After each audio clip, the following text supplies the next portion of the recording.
साथियों नमस्कार। साथियों, जियोपॉलिटिक्स में हम कैसा सोचते हैं, कैसा होता है और जो नेता लोग होते हैं वो किस तरह से चल रहे होते हैं, सब चीज़ों में बड़ा अंतर है। आप याद कीजिए, जब मोहम्मद यूनुस बांग्लादेश का केयरटेकर था, वो अभी भी है, गया नहीं है। वो जब पूरी तरह से केयरटेकर था, तब किस तरह से भारत के खिलाफ बयान दिया करता था। भारत की सेवन सिस्टर को काट लेंगे, अपना क्षेत्रफल बढ़ा लेंगे, इस तरह की बातें आती थी। जानते हैं क्यों? क्योंकि अपने देश में वो कुछ इस तरह की हरकतें कर रहा था जो ढाका को डिस्टेबलाइज कर सकती थी, पूरे बांग्लादेश में एक और हिंसा भड़का सकती थी। इस चीज को कवर करने के लिए उसने भारत को बीच में ला करके भारत के ऊपर एक नैरेटिव गढ़ने की कोशिश करी।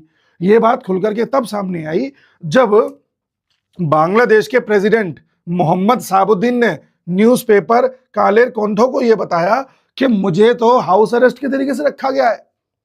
जी, आपने देखा होगा, जब भी हमारे प्रधानमंत्री विदेशी यात्रा पर जाते हैं तो आने के बाद राष्ट्रपति जी से मिलते हैं, उनको बताते हैं कि वहां क्या बात हुई, क्या किया, क्या नहीं किया। जब भी बजट पेश होता है तो उससे पहले निर्मला जी राष्ट्रपति के पास जाती हैं और उनको बताती हैं हम क्या करने वाले हैं। जब भी कोई अध्यादेश पास होता है तब भी राष्ट्रपति जी के पास जाते हैं। बेशक राष्ट्रपति जी के पास पूरी पावर्स नहीं है, लेकिन सिंबॉलिक जेस्चर की तौर पर ही सही राष्ट्रपति जी के पास जाते हैं।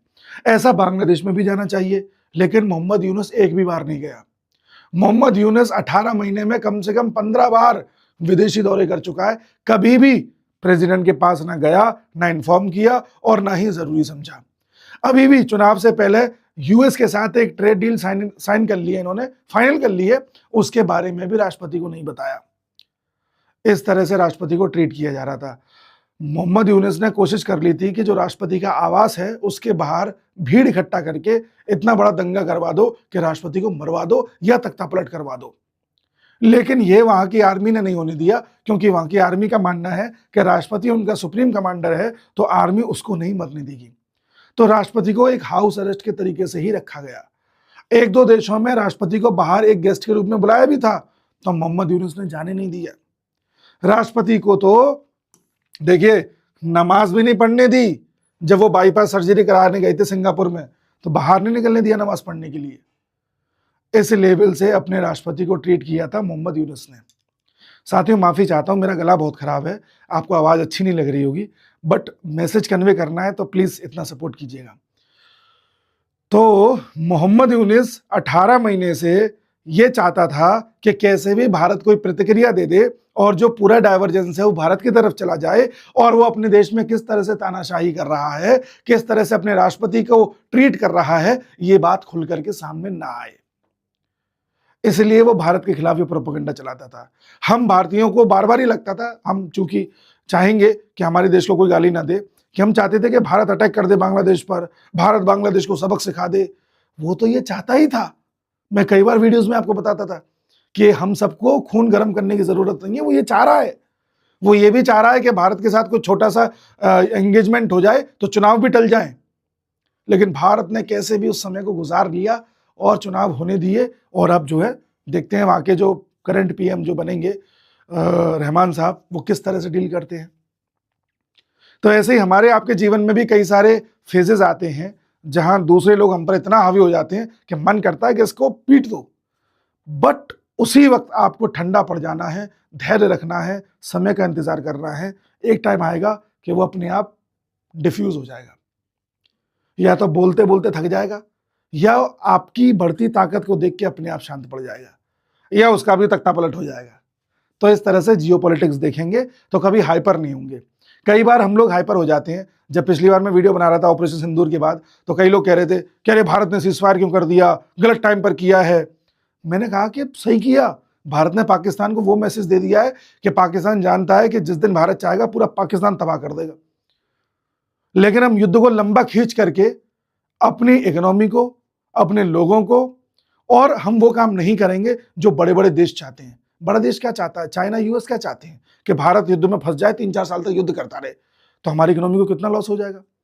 लेकिन हमें क्या करना था? दुश्मन को बताना भी था कि देख हम यहां तक जा सकते हैं, और टक करके वापस भी आना था।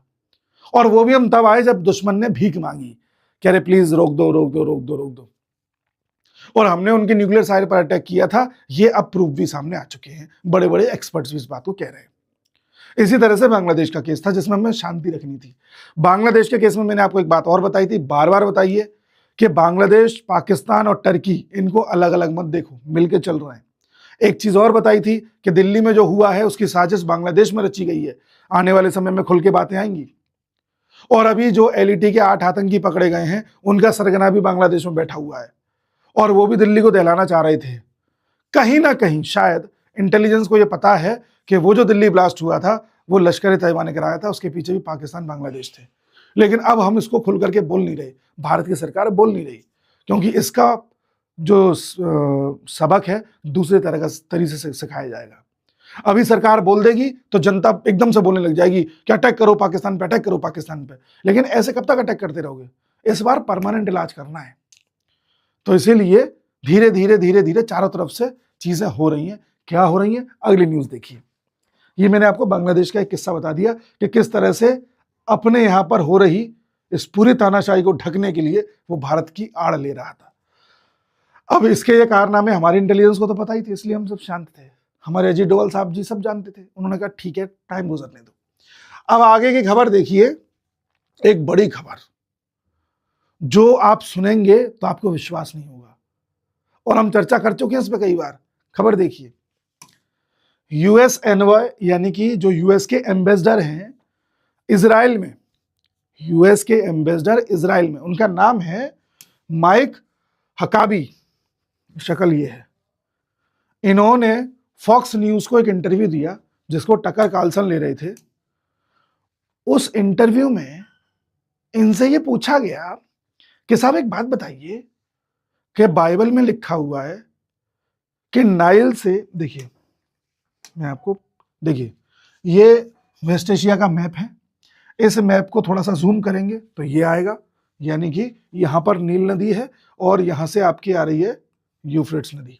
ठीक है, तो इनसे यह पूछा गया कि नील नदी और यूफ्रेट्स नदी के जो बीच का क्षेत्र है, बाइबल के हिसाब से, ये देखिए ये नील नदी और ये यूफ्रेट्स, इसके बीच का जो क्षेत्र है, अरे ये क्या हो रहा है, इस बाइबल के हिसाब से ये क्षेत्र तो इजराइल का है। तो क्या हकाबी जी, यूएस के एम्बेसडर जी, आपको लगता है कि बाइबल में लिखी हुई बात सही है?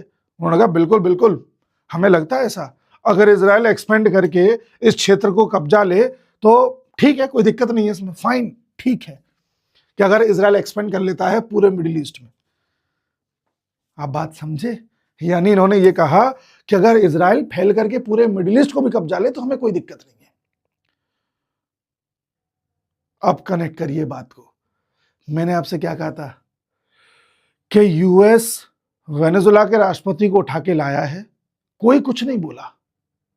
यह हिंट था सबको कि देखो हम अपने पड़ोस में जैसा चाहें वैसा कर रहे हैं, कोई भी बीच में मत आना, हम कमजोर हो गए इसलिए हम ऐसा कर रहे हैं, और जिसको जो करना है करो भाई। रशिया को यूक्रेन लेना है ले जाओ। तो किस तरह से यूक्रेन की डील करवा रहा था ट्रंप, आप देख रहे हो, यूक्रेन का हिस्सा रशिया को जाने दे रहा था। इनडायरेक्टली इंडिया का एक मैप जारी किया था जिसमें पीओके, अक्साई चीन दोनों भारत के दिखा दिए थे। इनडायरेक्टली भारत को भी वो दे दिया, हिंट दे दिया कि भाई तुम्हें जो कब्जाना कब्जा लो, हम कुछ नहीं कहेंगे, बीच में नहीं पड़ेंगे, ना कोई सैंक्शन लगाएंगे ना कुछ करेंगे।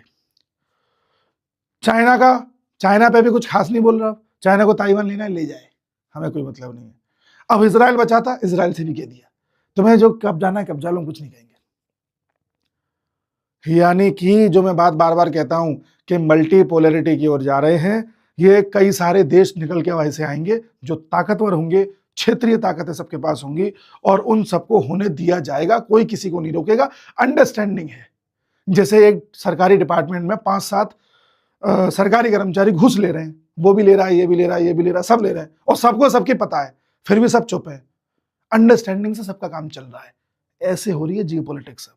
और इसीलिए अमेरिका की अंडरस्टैंडिंग ये है कि भाई देखो अब हमें इतनी ताकत नहीं बची है कि हम पूरी दुनिया पर कंट्रोल बना के रख सकें, इसलिए हम अपना जो है दायरा है वो अब समेट रहे हैं अपने अड़ोस पड़ोस में। ये हमारा दायरा हो गया। एक बार बोला भी था ट्रंप ने कि वेस्टर्न हेमिस्फीयर हमारा है भैया, बाकी तुम जानो। रशिया कह रहा है कि ठीक है साहब इतना दायरा फिर मेरा हो गया। चाइना कह रहा है ठीक है साहब फिर इतना दायरा मेरा हो गया। भारत कह रहा है ठीक है साहब इतना फिर दायरा मेरा हो गया। इजराइल कह रहा है ठीक है इतना फिर मेरा हो गया। इधर समझ में नहीं आ रहा किसी का, तो अभी जो उठता हुआ दिख रहा है वो फ्रांस है, कि फ्रांस जिस तरह से अपने कदम चल रहा है, चालें चल रहा है, भविष्य में लगता है कि ये दायरा फ्रांस का हो जाएगा। उधर ऑस्ट्रेलिया अपना लेके बैठा हुआ है, ऐसी संभावना है। अब एक चीज और देखिए, जैसे इन्होंने ये बात कही, कई देशों ने आलोचना कर दी, जितने भी मुस्लिम कंट्रीज हैं सब साथ आ गए, नहीं नहीं ये गलत है, हम इसकी भत्सना करते हैं, ये गलत बयान है, हम ये नहीं होने देंगे, और हम ये चाहते हैं कि 1967 में जिस तरह से फिलिस्तीन की बाउंड्री तय की गई थी वो उसको वापस लौटाई जाए, क्योंकि आप जान रहे हैं कि इजराइल ने धीरे धीरे गाजा को फ्लैट कर दिया है। जी हाँ, इजराइल ने धीरे धीरे गाजा पट्टी पर कब्जा कर लिया, कुछ बचा नहीं है वहां, वो इजराइल की हो गई। और वेस्ट बैंक जिस पर पहले भी कब्जा कर चुका था, अब धीरे धीरे उसको कब्जा आगे बढ़ रहा है, जिसके खिलाफ भारत ने अभी बोला था कि हम उस ग्रुप में शामिल हैं देशों के जो इजराइल के इस कदम की आलोचना करते हैं कि इजराइल को वेस्ट बैंक नहीं कब्जाना चाहिए। कहने में क्या जा रहा है, हमने कह दिया। कई बार ऐसा कहना पड़ता है ताकि कोई हमारी आलोचना ना करे कि यार देखो इजराइल वो गलत कर रहा है, तुम आलोचना नहीं कर रहे, क्योंकि हमारे देश में भी एक बड़ी जनसंख्या ऐसी है जो गाजा के लिए मरती है, तो करना पड़ता है। बात समझ गए। अब एक खबर और देखो, हैरान कर देने वाली खबर है, देखो आज आप, एब्सर्ड एंड प्रोवोकेटिव, ऐसा कुछ देशों ने कहा है, इजिप्ट ने, जॉर्डन ने, सऊदी ने और अन्य मुस्लिम कंट्रीज ने कहा है, बाद में इसमें पाकिस्तान भी शामिल हो गया कि हम भी आलोचना करते हैं, हम भी आलोचना करते हैं। इस तरह से पाकिस्तान को डर है ना कि एक इजराइल ने धर दिया तो आलोचना धरी रह जाएगी, ठीक है, तो वो एक अलग बात है। अब नेतन्याहू का प्लान देखिए, नेतन्याहू अलग फॉर्म में, नेतन्याहू कह रहे हैं कि मैं तो एक हेक्सागन अलायंस बनाऊंगा। हेक्सागन का क्या मतलब हुआ? हेक्सागन का मतलब हुआ जैसे ये 6 भुजाएं, ऐसे एक अलायंस बनाऊंगा कई देशों की, जिसमें सब मिलकर के ये काम करेंगे कि यहां पर जितना भी कट्टरवाद है, यानी कि जितने भी शिया और सुन्नी कंट्रीज हैं जो कट्टरता फैलाते हैं, उन सबका इलाज करूंगा ये अलायंस बना करके।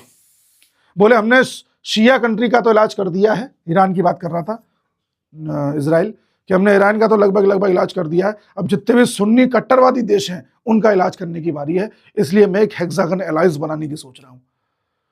ठीक है, अब हेक्सागन अलायंस में कुछ देशों के नाम भी ले दिए इन्होंने, वो नाम देखो आप हैरान होंगे। अभी देखें, इन्होंने नाम ले दिए देशों के, यूं कहा कि मैं एक रीजनल ब्लॉक बना रहा हूं, क्षेत्रीय ब्लॉक बना रहा हूं, जो मिडिल ईस्ट में रेडिकल सुन्नी और शियास के एक्सिस को खत्म करेगा। ठीक है, इसको हेक्सागन ऑफ अलायंस बोला है या हेक्सागन अलायंस बोला है। इसमें कुछ अफ्रीकी देश भी आएंगे, कुछ एशिया के देश भी आएंगे, और इजराइल होगा, इंडिया होगा। याद कीजिए कितनी बार मैंने बताया है कि भारत और इजराइल मिलकर के इस पूरे रूट को तैयार करेंगे और ये सुनिश्चित करेंगे कि इस रूट पर ट्रेड बाधित ना हो। इस रूट से जो यूरोप में सामान जाएगा तो इस रूट पर कोई ट्रेड बाधित ना हो, यहां पर इस पूरे क्षेत्र की रक्षा करेंगे भारत और इजराइल मिलकर के। ठीक है, तो नाम किसका लिया है? Israel, India. अगला ग्रीस। ग्रीस, अभी प्रधानमंत्री मोदी जी ग्रीस की यात्रा पे वीडियो बनाया था मैंने क्या कहा था कि ग्रीस को भारत इतनी तवज्जो क्या दे रहा है। सॉरी, मोदी जी यात्रा पे नहीं थे, हमारे राजनाथ सिंह जी ने ग्रीस के साथ कुछ डिफेंस एग्रीमेंट्स किए हैं। तो ग्रीस के साथ क्यों किए हैं, मैंने क्यों बताए थे? क्योंकि उस रास्ते को ग्रीस भी जोड़ रहा है, पहला पॉइंट। दूसरा, ग्रीस और टर्की में बनती नहीं है, ग्रीस और टर्की में बनती नहीं है। और हमने आपसे क्या कहा था बार बार कि टर्की भी उस ग्रुप का हिस्सा है जिसमें पाकिस्तान, बांग्लादेश दोनों मिलकर भारत को परेशान कर रहे हैं। तो टर्की भी है उसमें, तो टर्की का भी तो इलाज देखना है, तो ग्रीस है, ग्रीस को भी शामिल करो ग्रुप में, हेक्सागन वाले में। और साइप्रस, साइप्रस की यात्रा पे मोदी जी थे, याद करिए पिछले साल जब वो G7 की यात्रा से लौट रहे थे, जा रहे थे किसी एक टाइम पर, साइप्रस गए थे। साइप्रस छोटा सा आइलैंड कंट्री है जिसका नॉर्थ